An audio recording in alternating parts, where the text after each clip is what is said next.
Hey guys, what's going on? It's Joby, and today I got a little Washburn LB40 bass.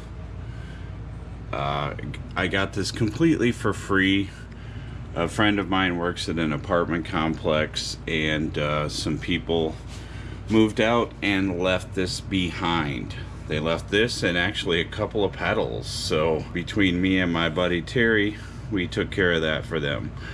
So I don't know how well you guys can see this, but this thing is disgusting. It is super duper nasty. I've already pulled off the strings and the nut, which was broken in half. You'll see the nut in a minute here. That's going to be the first thing we fix. So I think what the goal here is going to be to try to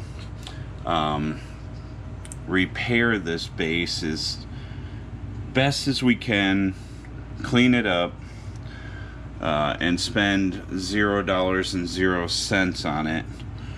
That way we can resell it very cheap, and hopefully that will mean somebody out there who needs a cheap bass gets a decent little bass that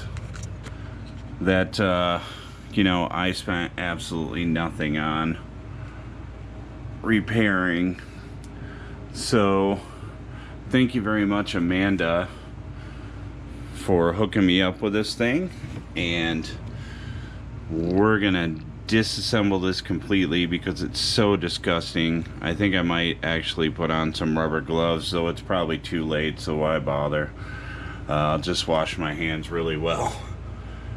It's really bad. The strings, I'll show them to you later too. The strings look like the guy was a mechanic and came home and played bass after working on super greasy cars all day. I mean, they're absolutely coated in grease.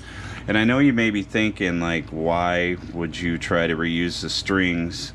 Well, I don't want to spend any money on this at all. I don't want to spend 1 cent if humanly possible. So gonna try to reuse everything, including the broken nut. So let's get into that. All right, so step one of what I'm gonna assume is gonna be is going to be to try to repair this nut. I guess normally I would just replace it, but I really don't want to spend any money on this, like not a red cent. So we're going to attempt a super glue repair.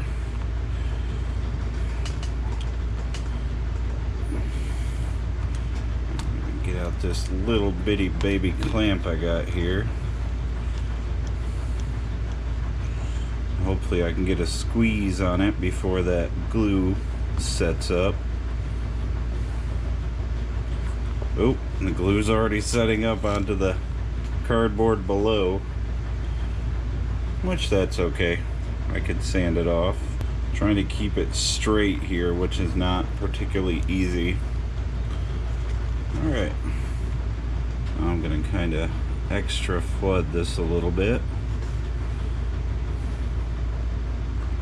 all around. Hopefully some will seep in.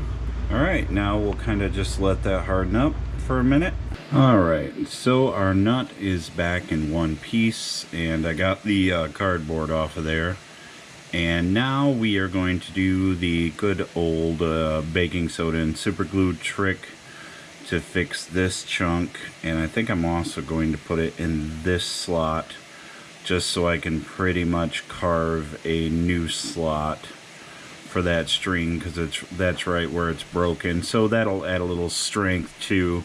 Alright, so we are back, and a lot of you probably already know this trick, but essentially you just fill in the void with baking soda. Try to tap it down a little bit here, and then you coat said baking soda with super glue. And I actually do want to come over just a little more. You don't want to go crazy with this because it's going to be a pain in the ass to shape. It's going to be just like shaping a new nut. But essentially, coat it with baking soda, and flood it with super glue. Super glue, unfortunately, is going to the other side on me, which I don't really need, so let's kind of bring it back a bit. Now we just let it dry. Alright, so here we have it. After about maybe 20 minutes to a half an hour, we have made ourselves a new nut blank. We have repaired the nut, so to speak. It cost us nothing but a little bit of time. Even if you didn't have the material already, you know, you could probably go to the dollar store and get some baking soda and super glue for like $2. Alright, so I've got her torn apart as far as I'm going to tear it apart. We have a loose pot. Obviously it's still disgusting. The bridge was totally seized. I couldn't remove the saddles, so that has some oil on it right now. The bridge ground is broken off, so I'm assuming that this thing was probably making a lot of noise, and that's probably why they left it behind. Where, you know, 1 second of soldering and the time we spent redoing the nut would have resolved all of that, and it would have probably continued to be a usable base for them. But we're gonna get it fixed up. So here's where we are. There was a gouge in the neck that's been filled with super glue. I need to scrape that and sand it. As you can see, the fretboard is looking about 1,000,000 times better. All the bridge hardware was cleaned and oiled. Every single one of these was frozen solid in time. So it really sucked to clean those. Everything, the grub screws, the rear screw, everything was bad. Once again, there's our nut. We'll come over here. As you can see, this is looking way better. I hit this with some metal polish, which works great on guitar finishes, by the way. Hand rubbed, mind you. That's the base plate of the bridge all cleaned up. Got most of the white house paint off of this thing. Maybe not all of it, but most of it. Pretty clean, looking much better. And then last but not least, here are the nasty strings I told you guys about. That literally look like the guy came home from his mechanic job and played bass. We are going to try something silly here that could backfire on me. I've never tried it before. I've boiled bass strings, and I am going to boil these, but before I boil them, I'm going to try something else. Alright, you guys, we're out in my garage. It's freezing cold. It is Michigan in the winter. I'm going to try to hose these bastards with brake parts cleaner. I have zero idea if this will work, if it'll ruin the strings, what it's going to do, but here we go.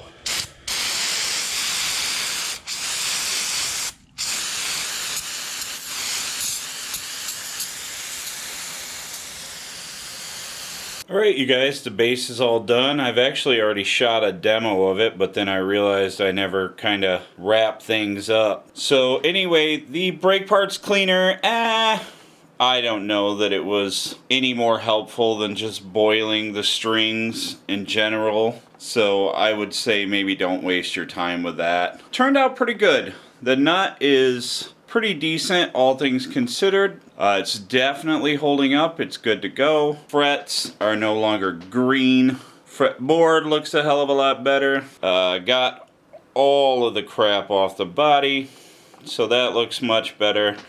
Let's flip it around. I sanded down the back of the neck, especially where I repaired that gouge with super glue. Got all the paint off the tuners. Like, literally there was white house paint all over this thing. This dude must have just like constantly slammed it into the wall. There's still some not great stuff. There's a big smear kind of right there where it looks like maybe he tried to repair a gouge.